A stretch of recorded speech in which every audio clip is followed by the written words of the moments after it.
Hey everyone, I'm Kurt Weichert, the creator and writer of Sawgrass Wars.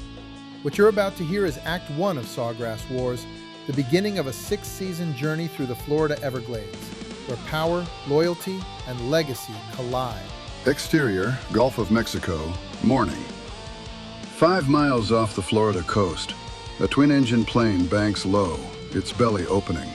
Waterproof containers packed with cocaine drop like torpedoes into the waves below. In the distance, speedboats slice across the water, converging on the drop zone like sharks in a frenzy. Scully, 40s, leathery and dead calm, grips the yoke as the plane veers toward land. Smash cut to exterior Pastor Bub's church, day. A rustic, clapboard church on the edge of a field. From the yard, a gaggle of children spot the aircraft approaching. They shriek with excitement.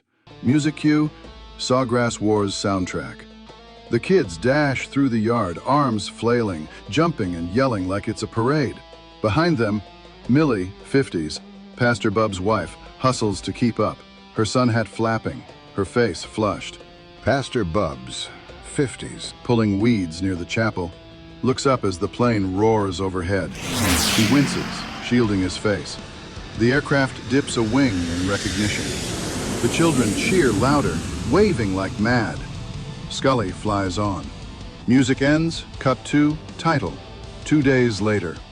Exterior, Dauber County swamps, day. Johnny Malone, 40s, and Kenny Gregory, 40s, are in a boat in a swamp near Bub's church known as Gethsemane. The year was 1992, and they had just come off a bumper harvest. In a few short years, the Dauber County boys went from dirt poor to damn near royalty. All because of Johnny Malone's foresight. Kenny checks to make sure the bags are properly sealed. We good? Malone smirks, cigarette dangling. Relax, this ain't Nam. Charlie ain't out there, buddy. He offers Kenny a cigarette. Not now, thanks. Suit yourself. Malone hefts a black duffel, steadies himself, and tosses it overboard. Splash. It floats briefly, bubbles rising, then sinks. Pablo Escobar taught them this move. Cash in the drink. Disappear it deep enough, and nobody comes sniffing. Malone hands another bag to Kenny. Over there. Keep 'em separated but close. Kenny strains to toss it farther. Suddenly, a giant gator breaches. Snap! Jaws wide. Instinctively, Kenny draws his Uzi. Don't shoot! The Uzi fires, grazing the beast. It vanishes, taking a bag with it. Damn it. Smiley! That was Smiley? Yeah, this is his spot. Check the ridge. Kenny scans with binoculars. All clear. Exterior, Widow's Walk Marina, night. Malone cracks a beer, hands one to Kenny. They walk toward a beat-up Bronco. Pop the trunk. Kenny stows the cooler, chucks his empty bottle into the street. A police car blocks them. Out steps Sheriff Buck Dauber, 50s. What are you boys up to? Just taking care of some business, Buck. Buck licks his lips. That so, Johnny Malone? I wasn't told of any shipments today. Wasn't a shipment, just a check-in. What, y'all fishing now? Jones McNeely called in a lost package. Just following up. Jonesy's been up north all week. Just got around to it. Buck closes his door and approaches. You're full of shit. What you dump out there, Malone? You know he's running side action, Paul. Little Bucky, 20s, Buck's hot-headed son, slams the car and charges. What's it to you, little Bucky? Buck steps in. Not on duty, boy. Internal Affairs has been sniffing lately. But he's always riding me, Pa. And how do you get a donkey's attention? You beat it with a goddamn stick. He shoves little Bucky back towards the squad car. Kenny starts laughing. Yeah, listen to your daddy. You two play nice. Without warning, Buck clocks Kenny with a right hook. Kenny slams into the Bronco.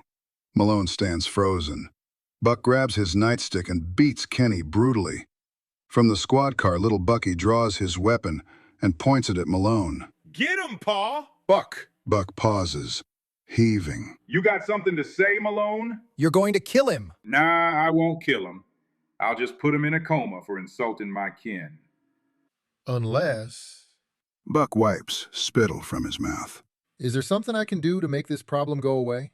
Buck chuckles and looks over at his son with a quizzical expression.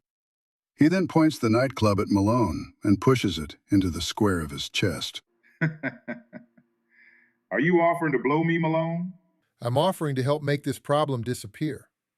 Clearly, something more than my partner's insults at your son has set you off. Perhaps I can mitigate any complications you may have experienced tonight. Mitigate. Them are some big words you're throwing around there, Malone. Almost like you ain't from round these parts. But you and I both know, you may be the goose that laid the golden egg. You may have traveled the world in service to the country. But you are still just another cracker from Dauber County. Buck spits out a large bit of phlegm onto the pavement, sending it splattering all over Malone's shoes. And we Daubers, we own crackers like you hear? Malone doesn't flinch. He fights the urge to murder Buck. How can I help, Sheriff? Jesus H. Christ, Malone. You really don't get rattled. Buck puts his billy club away and picks up his hat from the ground. I am always cool, Buck. And why you trying to buy me off, Malone? I don't want you to kill Kenny. Did you find anything out there, Malone? It was nothing. I don't believe you, Malone. You a skilled liar. I'm gonna have to consult with my brother and find out if he knows anything about this. I'd really rather you not mention this to Bo. Oh, now you are all kinds of mysterious, Malone. Buck looks Malone over and then nods. Okay. I scratch your back, you massage mine. What do you need? It's not what I need, Malone, but how much I need. How much do you need, Buck? I'm so glad you asked, amigo. I want half of whatever you and your stallion here dumped in the water. How do you know that we dumped any money into the drink? Buck laughs loudly and looks over at his son. He's smart, but he ain't that smart. I know because you just told me you did. Right. So, you want half of the $100,000 we just threw in the drink. That's right, Malone. Malone squirms, trying to pretend as though this was a painful proposition for him. He shakes his head and sighs. Well, Buck, you drive a hard bargain. If that's your price to keep quiet. It is. $50,000. Hard cash. I'll have it sent over to the station first thing in the morning. By 9 a.m. Not a minute later. Otherwise, I will call Bo and let him know the shit you two were up to out here tonight. Buck and his son walk back to their squad car. After Sheriff Buck leaves, Malone kneels on the ground beside his bruised and bloodied friend. You okay, Kenny? Why'd you pay him? Because he could have killed you. Buck has no idea we just dumped $5 million in the swamp. Malone helps Kenny to his feet. I just bought off the sheriff for $50,000. I know he'll keep quiet, and from now on he'll do my bidding. But he's Bo's brother. And he hates Bo more than anyone. Kenny is holding his ribs. Trust me, if we throw him a bone or two from this point forward, he'll be our little pet. He'll owe me for life. Freeze Johnny Malone's face. That's when Johnny Malone hid $5 million in the Dauber County swamp. But his story started years before that. Exterior. The jungles of Vietnam. Day. Music cue. A song from the Sawgrass Wars soundtrack. Title: Hill 861, Vietnam, 1968. Gunfire cracks overhead. Young Kenny Gregory lies half submerged in mud and blood, hidden beneath a thicket of bamboo. The Johnny Malone era started in 1968, when a group of friends from Dauber High School enlisted in the Marines because they wanted to fight in the Vietnam War. More than half of the 27 million men eligible for the draft during the Vietnam War were deferred, exempted, or disqualified, while the other young men across the United States were burning their draft cards to light peace candles. These country boys were volunteering to fight in the war. These were good old boys from Dauber County, Florida. Young Kenny catches a glimpse of a Marine standing above the mutilated corpse of a private who had been bayoneted earlier. A pack of Marlboro Red cigarettes rested in the band around the helmet, and the "Sorry Charlie" had been written with permanent marker on the front of the helmet. A cigarette dangles from the Marine's mouth as he surveys the dead American private. Young Malone is looking for his old friend, young Kenny Gregory.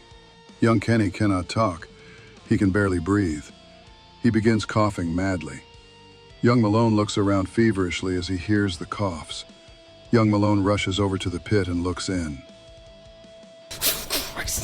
Medic! Medic! Kenny Gregory. You're a sight for sore eyes.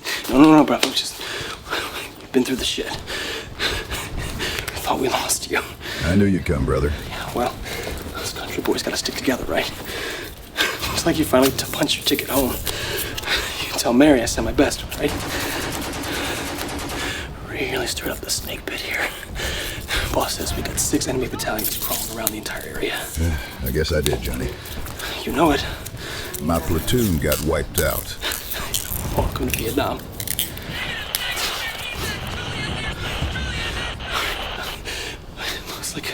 Looks like we're actually gonna be hunkering down here for a little while until the helo can come back and pick us up. We're extending your stay at Nam, bruv. Kenny, hey, talk to me. Come on, you still with me? This place kinda reminds me of home. But it's not.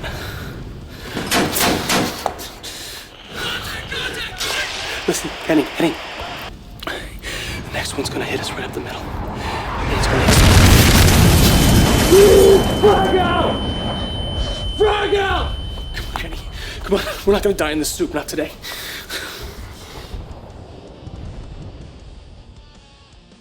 Sergeant Sanchez, 20s, yells to his men with urgency. Young Malone's squadron comes running back to the site at full speed, releasing suppression salvos of their own toward enemy entrenched positions. Young Malone reaches down and grabs the discombobulated young Kenny. We're moving out! Sergeant Malone, on the double! Before young Kenny can say anything, the click of a rifle could be heard in the eerie silence of the jungle. Seconds later, a devastating array of gunfire explodes out from the jungle around them. Contact right! Defend yourselves, Marines! Young Timmy Dauber, 20s, joins young Malone and young Kenny. Keep moving! Timmy Dauber, how is it looking behind us? Young Timmy is covered in the enemy's blood, a sign of hand-to-hand combat. Situation unclear. Still fucked up in the drag. But I do think we have maintained rear safety for now. Follow me! Move forward now! We have a new LZ! Scully commandeered a medvac and he is flying in to pick up Kenny and the rest of the wounded. Suddenly, a loud gunshot pierced the air, causing young Malone to clutch his rear end in agony. Freeze on Johnny Malone's face. It was a case of friendly fire, and that one shot to Malone's rear end ultimately led to him being sent back home from Vietnam with Kenny. Close on Malone's face. Cut 2. Interior, Dauber, Civic Center, day. Music, cue. Sawgrass Wars soundtrack. Bocephus Dauber, 60s, has arranged a hero's welcome for his younger brother, young Timmy, returning home from Vietnam. Bo and Sheriff Buck Dauber took great pride in their baby brother, Timmy. He gave up a shot at the big leagues to go to Vietnam. Around here, that made him a hero. Handsome, athletic, natural leader. Bo thought Timmy would come home and help him run Dauber County. What Bo didn't know was the war had shattered something inside Timmy. Only guys like Scully and Sanchez could reach him after that. Sheriff Buck Dauber steps up, arms wide. Timmy! Timmy! Come here, brother. We're proud of you. He hugs young Timmy, who rests his head briefly on Buck's shoulder. His arms hang limp at his sides. I missed you, baby brother. I'm proud of you. Timmy pulls away and walks toward Bo. Bo places both hands on his shoulders. Come here, brother. A local photographer readies his camera. Timmy pushes Bo's arm away and walks past the crowd. Where are you going? He's having a bad day. Who are you? I am Sanchez, Timmy's brother-in-arms. Sanchez follows Timmy. Bo grabs Scully. Scully! What the hell is going on with Timmy? Timmy's all messed up in the head right now, but he's gonna be okay, Bo. He's shell-shocked. The last few months, Timmy and Sanchez were in some nasty battles. I asked Sanchez to come on back with us. Across the room, young Malone and young Kenny wave to Timmy, Sanchez, and Scully. Interior Civic Center bar, later. The group tosses back shots together. Welcome home! Somehow, we all made it out of Nam alive. Now what are we all gonna do back home? Tell him, Malone. Tell him your plan to make us rich. Young Malone leans in, animated, laying out his idea. Across the room, Bocephus Dauber stands beside his enforcer, Atticus Shelton, 30s. They stare at Malone and his friends, watching, waiting. Close up on Atticus Shelton's face. Everyone in Dauber County feared Atticus Shelton. He didn't talk much, didn't have to. A look from Atticus could stop a man cold. They said he'd spent too long in tunnels during the war and never fully came back. Bo Dauber always kept him close. Atticus was his shadow, his hammer, and his last line of defense when words failed. In a county ruled by fear, Atticus was the reason people kept their distance. Flashback scene. Tunnel rat. Vietnam, 1969. Interior, Vietnam jungle. Tunnel entrance. Night. Rain pours. Thunder cracks. Trees sway like ghosts. A younger Atticus Shelton, face blackened with charcoal, stands barefoot at the mouth of a Viet Cong tunnel. Around him, a squad of wide-eyed Marines stares, terrified. You sure you don't want a rope, Atticus? Atticus doesn't respond, just nods, opens a folding knife, and tucks a red bandana into his waistband like a priest donning robes. He disappears into the hole. Interior, underground tunnels. Night, pitch black. Only the flicker of a Zippo lighter. Claustrophobic. Dirt walls breathe with heat. Rats squeal. Atticus crawls without hesitation, inching forward like he's been down here before. Sounds in the distance. Whispers in Vietnamese. Breathing. A match being struck. He kills the light. Interior, tunnel chamber.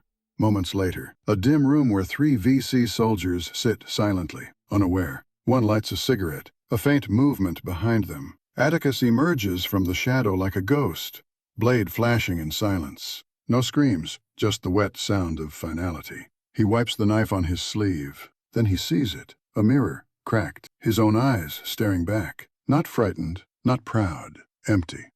That tunnel never ended. Just changed shape. Got hotter. Wetter.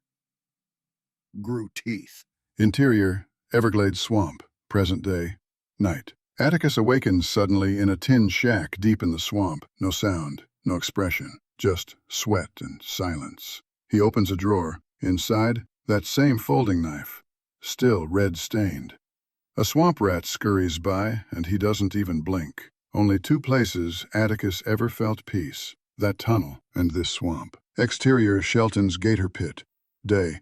In Dauber County, Florida, Bo Dauber relied on the Shelton family and the Brody clan to maintain order. But after the death of their tyrant father, Jedediah, things unraveled. The county's violent criminal underworld exploded. Atticus Shelton was Bo's Luca Brazzi. But instead of sleeping with the fishes, Bo's enemies ended up gator food in the Shelton pit.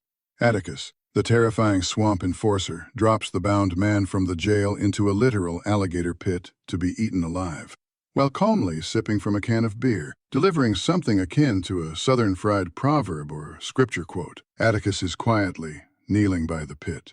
Gators don't kill fast. They drag you down, spin you, crush you soft. You feel your lungs fill with mud before your bones even break.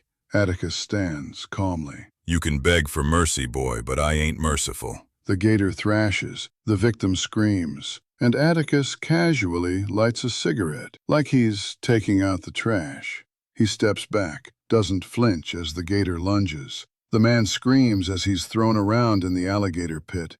Atticus Shelton stands, watching with a sinister grin, as the gators rip him apart. Atticus faced a threat even he couldn't ignore. Bo's inbred cousins from the Everglades outnumbered Bo's muscle 10-1. Johnny Malone wasn't just Bo's accountant. He was now caught between warring clans. Malone proposed to Bo to enlist his war buddies, Kenny, Sanchez, Scully, and his brother Timmy, to do the dirty work. Interior, redneck bar near the Everglades, night. Roughly 20 of Cletus's men sit inside, oblivious. Outside, the loudspeakers begin blaring. Loudspeaker, OS. From the halls of Montezuma to the shores of Tripoli. They rise and investigate the sound. Exterior, redneck bar, continuous. Bo's cousin Cletus is hanging from a tree. Gasps. Panic. A helicopter swoops in. Scully at the controls. Young Timmy mans an M60. Bullets rain down. Chaos erupts. The bar shatters under gunfire. The Vietnam veteran's skills impressed even Atticus.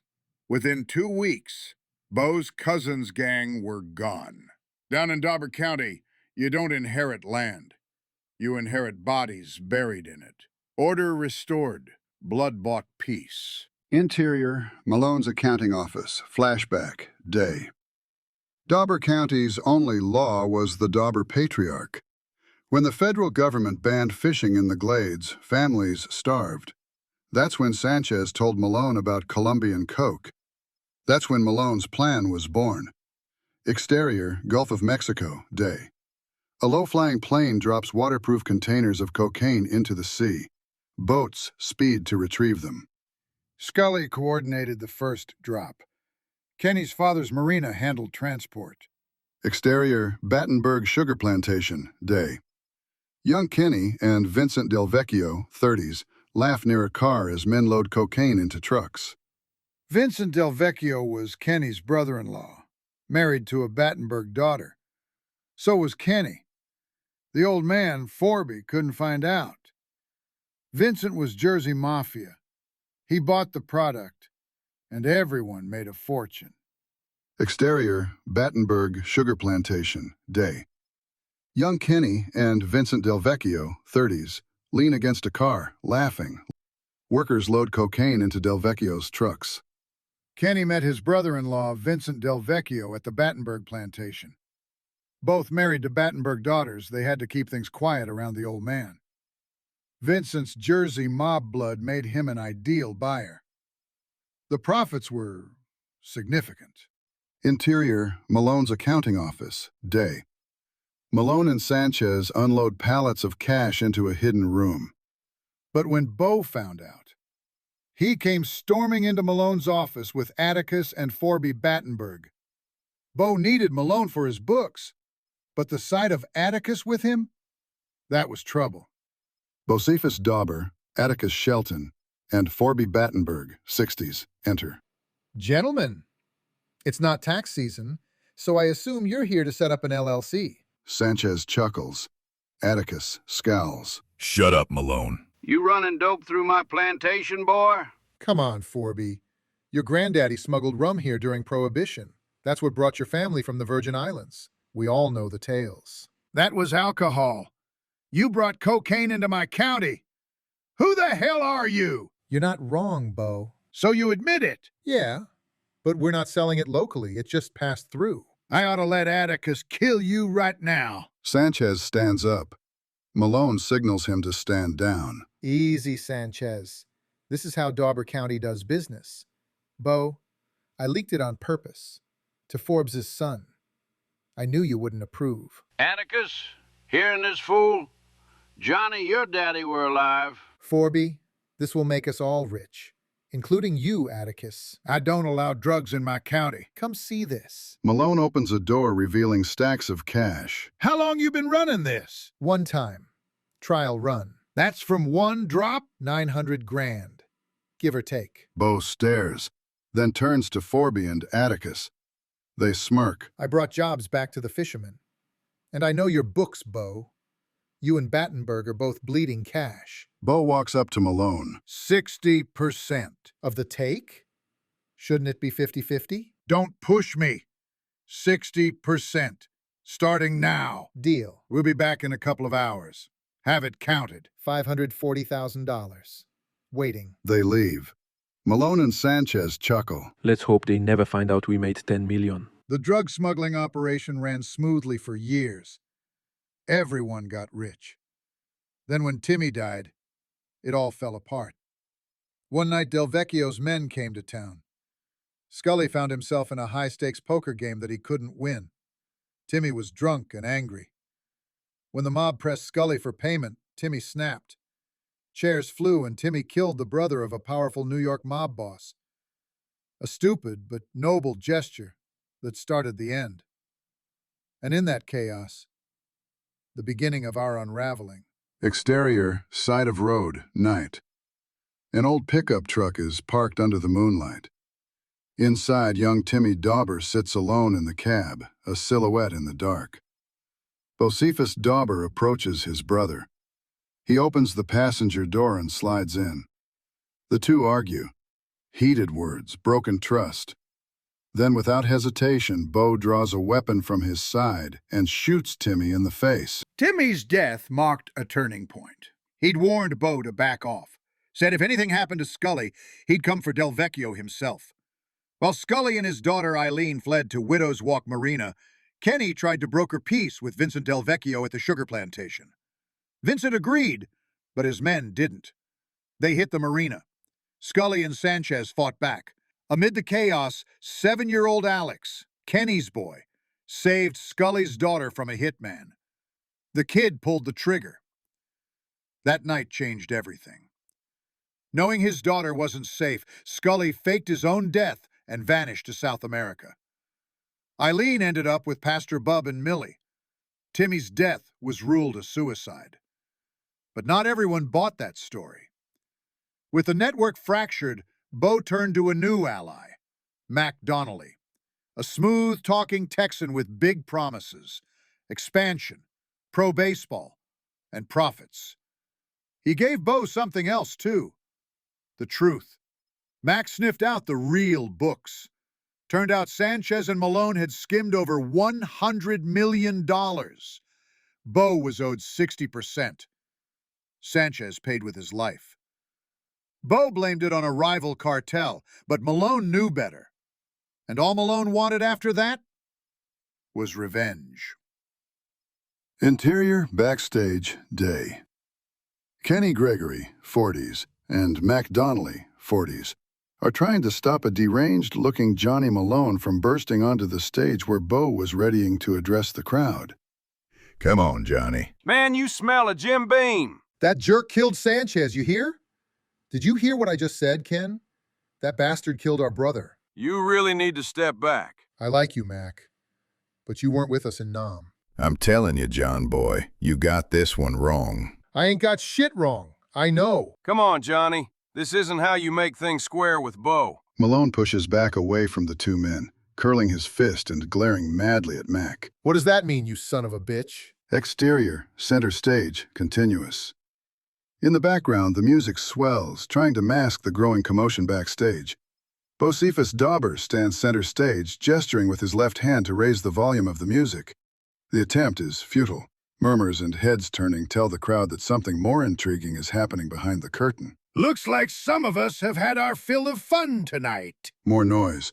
Bo clenches his jaw, glancing toward the overweight lead singer of Larry Skinyard, a Lynyrd Skynyrd tribute band. Why don't you all keep playing? I'll make my announcement after the next set. Bo tosses the microphone to the singer, who catches it, then fumbles it, producing an ear-splitting feedback squeal. The crowd winces. Bo scowls. Just keep these people distracted. Interior backstage continuous. Bo storms in, face tight with rage, as he approaches Mac, Kenny, and Johnny Malone, who are locked in a heated argument. What is he still doing here? Johnny was just leaving, Bo. Like hell I am. You're drunk, Johnny. And you're a damn murderer. Malone lunges at Bo. Mac and Kenny push him back. Off balance and drunk, Johnny stumbles and crashes onto the floor. Bo glances toward the stage, still performing. You watch your mouth, Malone. Kenny extends a hand. Malone swats it away and rises on his own. I know it was you who murdered Sanchez. I know it was. Your buddies at the cartel did. Sent a message. To you. Bullshit, Bo. Kenny steps in again, trying to de-escalate. Johnny, I've been with Bo all week. He ain't said a word about Sanchez. Bo nods in approval. Malone isn't convinced. He didn't need to say anything. He's got the Sheltons, the Brodies. He knows how to get things done without saying a word. I don't know about this one, Johnny. You stole from me. You breached our agreement. You've been skimming from our business. I told you that the cartel would find out about your double-dipping and make you pay. And I told you that if you wanted my help on this one, you'd have to give me the full cut of what you owed me. I want nothing from you, Bo. Them cartel boys are still out there.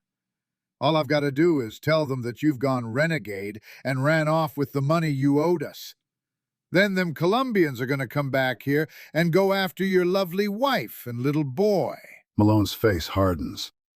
Mac leans in close. This ain't worth it, friend. Sleep it off. You think you could have stood in my foxhole? Any of you? Or Sanchez's? You boys ain't got nothing on us. No, but we also ain't got a target on our back like you. Oh, really? Empty threats and loose talk, Johnny. That's all you are these days. Get us our money. You didn't just rob me. You robbed all of us.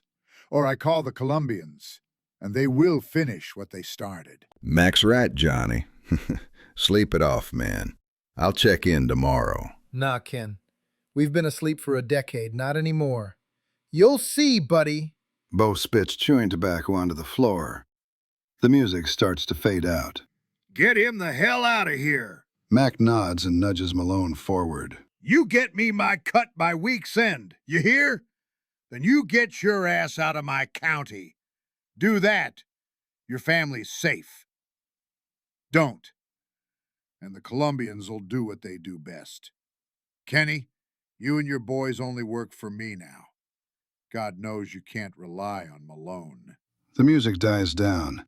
Bo turns, heading back toward the stage. Sounds like the music's coming to an end. That's one way of putting it. Johnny, let me take you home, man. I'm out, Ken. You won't see me for a while. Johnny, don't be like that. We've got to stick together. Let him go, Kenny. Your buddy's lost it. Malone vanishes. Interior backstage continuous. Bocephus exits to center stage. Mac and Kenny remain as Merle Shelton, 20s, Atticus's eldest son. A scruffy, nervous redneck in ripped jeans rushes in with panic in his eyes. Bo, come back here. Atticus said something bad is happening. My dad said you need to come. Now. It's too late. Bocephus is already gone back on stage. What is it, Merle? I gotta talk to Bo. Now. Sorry, Merle. Bo just walked on stage. Damn it. I've got news. About what? My dad said the Coast Guard ordered all of Dauber County registered fishing boats back to port. Half an hour ago. The feds blocked off the county road. No one's getting in or out of Dauber. You been drinking that Shelton moonshine again? I ain't playing, Kenny. There's a fucking army out there. Looks like the Panama invasion. They're looking for Bo and the rest of us. The music outside cuts out. The crowd goes quiet. In the distance, sirens. Kenny's smile vanishes. Kenny bolts for the stage. Exterior, center stage continuous. Bocephus Dauber kneels, center stage, hands raised. A DEA agent, Oscar Fuentes, 40s. Agent Oscar Fuentes is still pointing his gun at Kenny. Don't move another muscle until I tell you. Easy, pal. I'm a lover, not a fighter. Yeah, sure, Mr. Gregory. Kenny is surprised that DEA agent Fuentes knows his last name. Bo's fingers inch closer to the gun behind his back, close on Bo's tense face, until the click of a pistol breaks the tension. Max stands behind Bocephus, gun pressed to the back of his head. Don't even try it, Bo. What the hell are you doing, Mac? I'm DEA, prick. You and all your boys are under arrest. You did real good here, Mac. Thanks, Oz. Johnny Malone was here 10 minutes ago. He slipped out the back. Yeah, let him go. He's the brains of this whole operation. Bo laughs bitterly. Mac, Johnny Malone is no longer your concern. Let's get you to HQ for debrief. Oz, Johnny Malone is the real threat. We've got to take him down before... Mac, I've got hundreds of suspects here. Bo Dauber's the big fish. Johnny Malone isn't even on the list. Why the fuck not, Oz? Not here, Mac. Just let the accountant go. This is bullshit, Oz. Don't be such a bureaucrat. Johnny Malone is much, much more than an accountant, Oz. Oscar hands Mac a pair of handcuffs. Please cuff Mr. Gregory. Mac hesitates, staring at Oscar, shocked. Mac stares at the cuffs in his hand, stunned. Did Johnny Malone call you in? Someone tipped off the FBI earlier this week about the drug smuggling in Dauber County. We had to make our move tonight, before the Bureau claimed credit and shut us down. I'm gonna kill Johnny Malone. Come on, Mac. Your night is over. Let's get you back to Miami and debrief. Oscar gestures toward the perimeter. Bocephus, still on his knees, is now surrounded by agents. They pull Bo and Kenny off stage, walking them through the now silent, emptied field toward a fleet of DEA and FBI vans. If we don't get Johnny, he'll vanish with all that drug money. He'll start again, somewhere else. Johnny Malone has a long list of enemies. Cartels, crooked cops, smugglers. They all want him dead. They're gonna have to get in line. To Bo. Shut up, Bo. To Mac. At least we ended this goddamn smuggling ring. Do you know how many kids we'll save? How many families won't fall apart? Just remember, you ain't never gonna find any of Malone's money without me. Mac punches Bocephus in the gut. Oscar grabs Mac by the collar, pulling him away. Don't you dare, Mac. Bo's lawyer will eat us alive. Agent Fuentes shouts at some other agents. Come get these criminals out of here. Bo and Kenny are tossed into the cars. The door slams shut. Mac and Oscar lock eyes. You better get your head on straight, Mac. Don't ruin this for all of us. You are going to be a legend after this. You did great work here, my friend. Yeah, fine. Exterior. Dauber County Road, day. We open in silence. A bloodied, near-unconscious Atticus Shelton lies sprawled on the gravel shoulder. One arm clutches his abdomen where dark blood pools beneath him. The silence is broken by slow footsteps. Agent McDonnelly limps into frame, pistol shaking slightly in his bloodied hand. His shirt sleeve is shredded and soaked in red, his arm clearly injured. A single drop of sweat falls from Mac's chin. Flashback. Stylized fight, moments earlier. A blade flashes in Atticus's hand. Mac ducks just in time, but not before it slices his arm. The two men crash into an old fence, splintering wood. Fists thunder like gunshots. Atticus pins Mac to the hood of a truck, snarling. Mac smashes a whiskey bottle across Atticus's face. Blood sprays. The pistol falls to the dirt. Both men dive for it. Atticus punches Mac across the jaw. His head whips sideways. Mac gasps for breath, crawling. Atticus cocks a revolver.